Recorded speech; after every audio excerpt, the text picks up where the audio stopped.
नमस्कार दोस्तों, स्वागत है आप सभी का आपके अपने YouTube channel Shyam class study में। साथियों, आज के इस वीडियो में यूपी पुलिस री एग्ज़ाम के लिए हिंदी के महत्वपूर्ण 37 प्रश्नों का प्रैक्टिस सेट लेकर के आया हूं, जो आपके एग्ज़ाम के लिए बहुत ही ज़्यादा महत्वपूर्ण है। तो साथियों, आज के इस प्रैक्टिस सेट को आप लोग पूरा कीजिएगा और प्रैक्टिस सेट को पूरा करने के बाद आपको अपना स्कोर है वो ईमानदारी के साथ कमेंट बॉक्स में शेयर करना और बताना है कि आपने इस प्रैक्टिस सेट में कितने प्रश्न सही किए और ये प्रैक्टिस सेट आपको कैसा लगा। प्रैक्टिस सेट पसंद आए तो वीडियो को लाइक, कमेंट और चैनल को सब्सक्राइब करना ना भूलें। और इस प्रैक्टिस सेट को आप अपने सभी दोस्तों के पास ज़्यादा से ज़्यादा शेयर कर देना, जिससे वो भी लोग इस प्रैक्टिस सेट को लगाएं और उन लोगों को भी अपनी तैयारी का पता लग पाए। तो फिर चलिए शुरू करते हैं। तो प्रश्न है आपके सामने कि विचारकों ने नागरी लिपि की निम्न विशेषताओं में किस विशेषता को अपने लेखन में विशिष्टता प्रदान की है। बताओ, इसका राइट आंसर क्या हो जाएगा 39 का। तो लिपि सौंदर्य है, लेखन में सरलता है, सुपाठता, ये सभी यानी ये सभी हैं। ऑप्शन संख्या डी है वो इस प्रश्न का राइट आंसर हो जाएगा 39 का। प्रश्न संख्या 46 से आपके सामने कि इनमें से कौन सा राज्य हिंदी क्षेत्र के अंतर्गत नहीं आता है। तो बताइए कौन सा नहीं आता है। तो इनमें से जो जम्मू कश्मीर है, क्या जम्मू कश्मीर है वो हिंदी क्षेत्र के अंतर्गत नहीं आता है। 41 का राइट आंसर है ऑप्शन संख्या ए, इसका राइट आंसर हो जाएगा। प्रश्न संख्या 41 से आपके सामने किस धारा के अंतर्गत केंद्र सरकार का दायित्व हिंदी का प्रचार प्रसार करना बताया गया है। तो कौन सी धारा के अंतर्गत बताया गया 41 का राइट आंसर।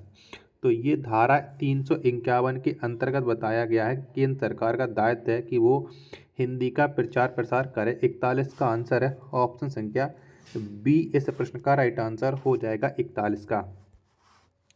प्रश्न संख्या 42 है आपके सामने कि हिंदी की तालब्य ध्वनियाँ हैं। तो बताओ इनमें से कौन सा वो वर्ण है जो तालब्य ध्वनियों के अंतर्गत आता है। तो चा वर्ग है, ये तालब्य ध्वनियों के अंतर्गत आता है। 42 का राइट आंसर है ऑप्शन संख्या ए, इस प्रश्न का राइट आंसर हो जाएगा। अगला प्रश्न प्रश्न संख्या 43 है आपके सामने कि वर्णों के उस समूह को जिससे कोई निश्चित अर्थ निकलता हो कहा जाता है। तो उसे क्या कहा जाता है। तो उसे कहा जाता है शब्द।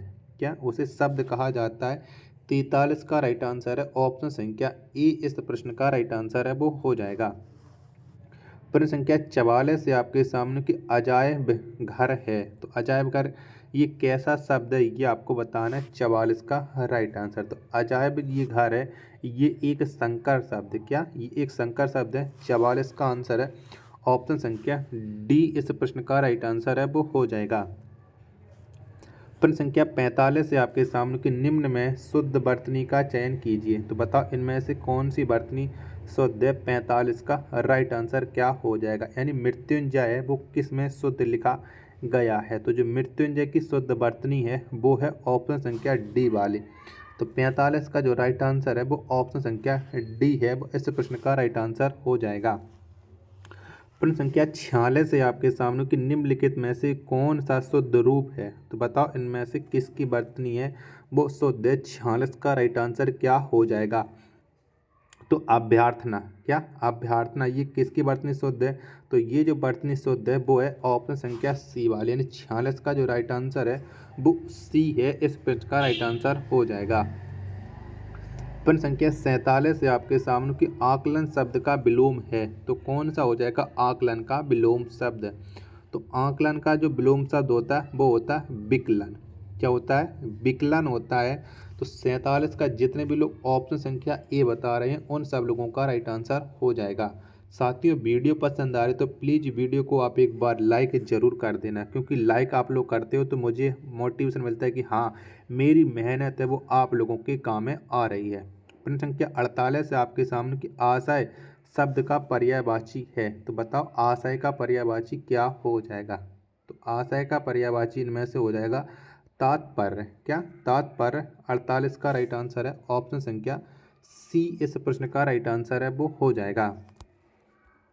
प्रश्न संख्या 49 है आपके सामने कि निम्नलिखित में से कौन सा शब्द तद्भव है। तो बताओ इनमें से एक शब्द है जो तद्भव है वो कौन सा है। 49 का राइट आंसर।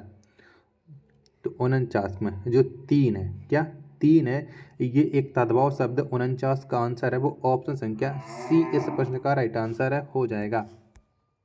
प्रश्न संख्या 50 है आपके सामने कि ढीठ शब्द का तत्सम है, तो बताओ ढीठ का कौन सा तत्सम शब्द हो जाएगा। तो ढीठ का तत्सम शब्द ये होगा धृष्ट, क्या धृष्ट हो जाएगा। 50 का राइट आंसर है ऑप्शन संख्या डी इस प्रश्न का राइट आंसर है वो हो जाएगा।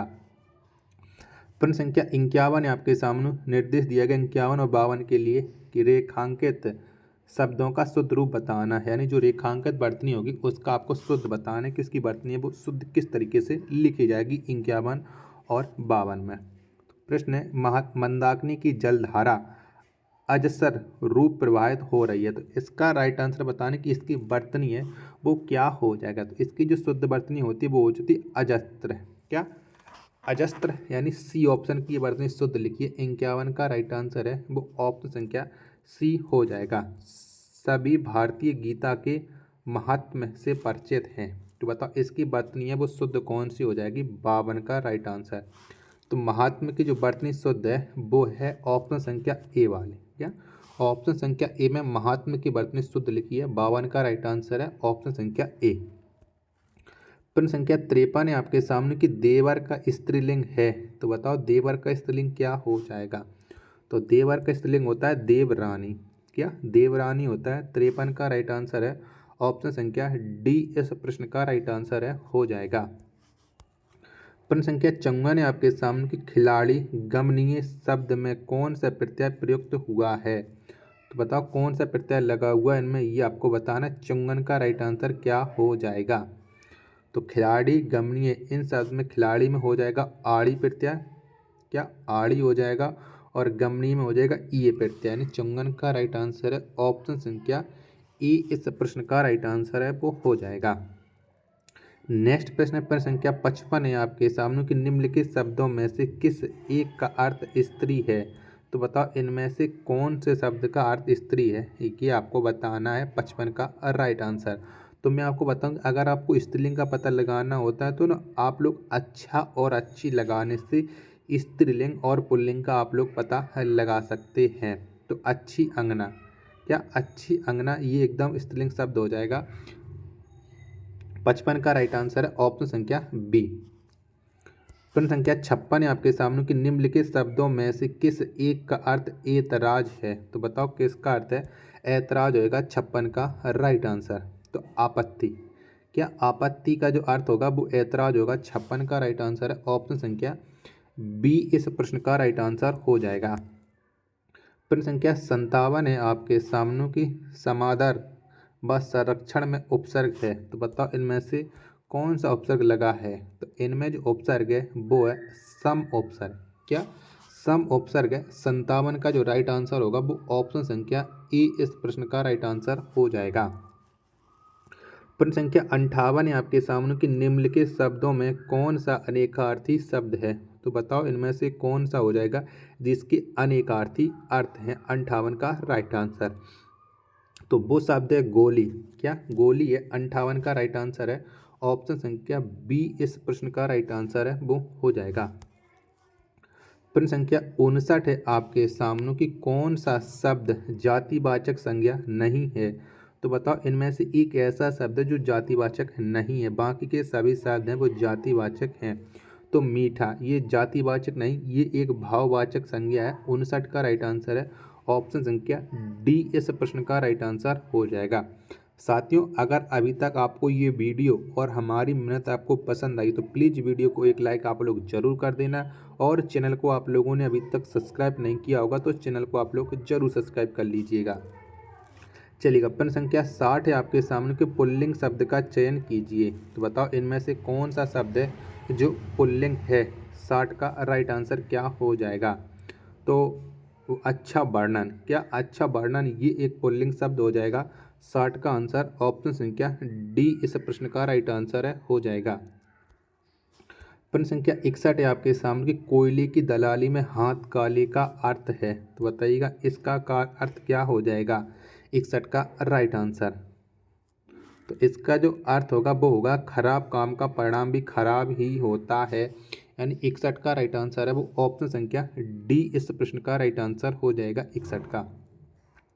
प्रश्न संख्या 62 है आपके सामने कि जूतियों में दाल बांटना मुहावरे का सही अर्थ है। तो बताओ इस मुहावरे का सही अर्थ क्या हो जाएगा।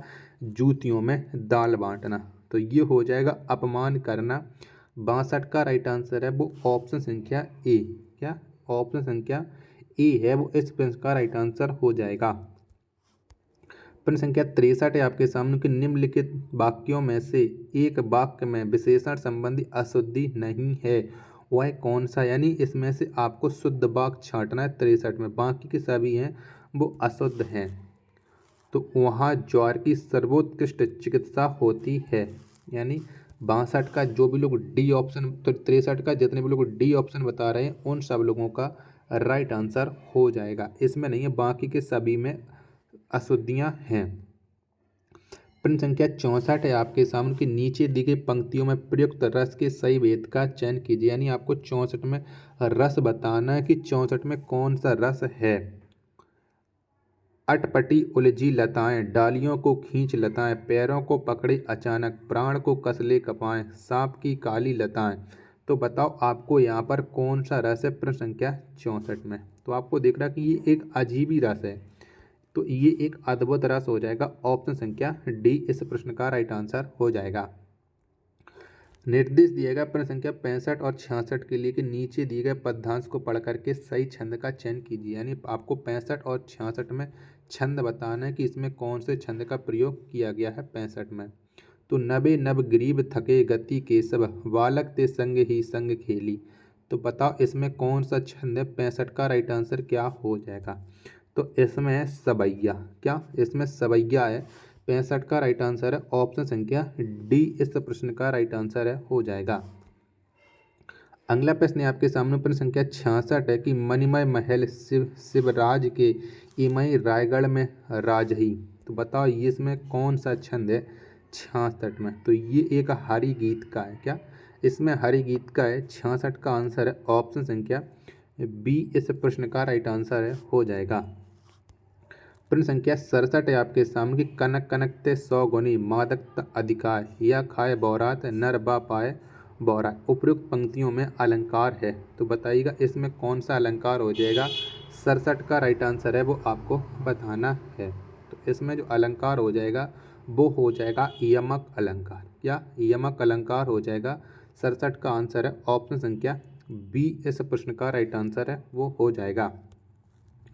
प्रश्न संख्या 68 है आपके सामने कि यमा कीर्ति की रचनाकार हैं। तो बताओ कौन है इसके रचनाकार यमा कीर्ति के। तो यमा कीर्ति इसके जो रचनाकार हैं वो हैं महादेवी वर्मा। कौन है महादेवी वर्मा। 68 का राइट आंसर है ऑप्शन संख्या सी इस प्रश्न का राइट आंसर है वो हो जाएगा। प्रश्न संख्या 69 है आपके सामने की युद्ध और शांति कृति है। तो बताओ ये किसकी कृति है युद्ध और शांति। तो ये है रामधारी सिंह दिनकर की। किसकी है ये रामधारी सिंह दिनकर की है युद्ध और शांति। 69 का राइट आंसर हो जाएगा ऑप्शन संख्या बी इस प्रश्न का राइट आंसर हो जाएगा। प्रश्न संख्या 70 है आपके सामने कि ध्रुव स्वामिनी किसकी रचना है। तो बताओ ये किसकी रचना हो जाएगी ध्रुव स्वामिनी। आप लोग को जानते हैं कि ये जो रचना है वो है जयशंकर प्रसाद की। किसकी है जयशंकर प्रसाद की।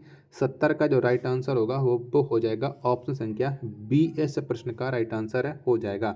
साथियों आपको ये वीडियो कैसी लगी। वीडियो पसंद आई हो तो वीडियो को आप एक बार लाइक कर देना। चैनल को आपने अभी तक सब्सक्राइब नहीं किया होगा तो चैनल को आप लोग जरूर सब्सक्राइब कर लीजिएगा। मिलते हैं अपन नेक्स्ट वीडियो में, तब तक के लिए धन्यवाद। जय हिंद मेरे प्यारे साथियों।